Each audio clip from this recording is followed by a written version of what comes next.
Inaasahang tataas ang presyo ng alak at sigarilyo sa bagong taon. Yan ay dahil sa pagpapatupad ng ikalawang round ng dagdag buwis base sa sin tax law. Ang makokolektang tax mapupunta raw sa PhilHealth at kabuhayan ng tobacco farmers. Narito ang aking report. Halos araw-araw kong mag-inuman ng magkakaibigang Eddie, Rogelio at Danilo. Kapos man sa pera, ito lang raw ang alam nilang pansamantalang paglimot sa problema. Tuwing kailan po kayo umiinom? Sa isang linggo po. Hindi lang po isang linggo, araw-araw po uminom. Araw-araw kayo umiinom?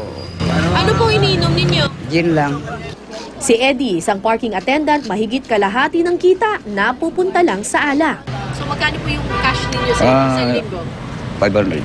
500. Magkano pong ginagastos ninyo para sa pambili ng alak? 400. Pero sa darating na bagong taon, asahang mas malaki pa ang kakainin ng alak sa budget ni Namang Eddie. Magtataas kasi ng presyo ang alak at sigarilyo sa pagpasok ng January 2014 dahil sa ikalawang round ng pagpapatupad ng sin tax law. Come January 1, 2014, the tax rate for the lower tier, kasi dalawang tier tayo, no? Yung lower tier, yung dating 12, magiging 17.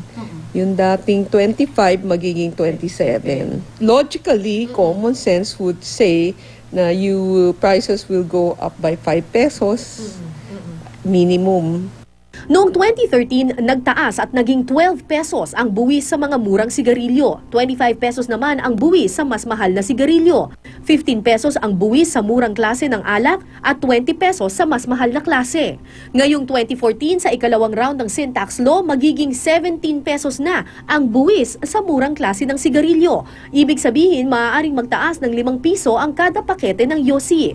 17 pesos naman kada litro ang magiging buwis ng mas murang klase ng alak, habang 21 pesos naman kada litro sa mas mahal na klase nito. Magkakaiba ang opinyon tungkol sa pagtataas ng buwis sa alak at sigarilyo. Pero ang asawa ni Mang Danilo, pabor ako doon para wag na sila makabili ng na maiinumin niya. Kasi na ako pagod na ako sa kahanap buhay ko, hindi naman nakakatulong sa akin, porwisyo pa siya dahil sa alak lang eh. Hindi kasi matigilan yung bisyo.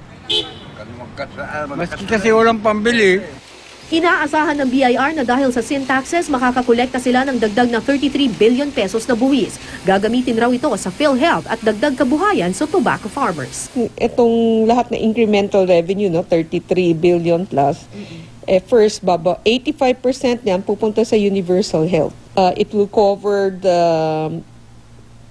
PhilHealth premium of the lowest quintile.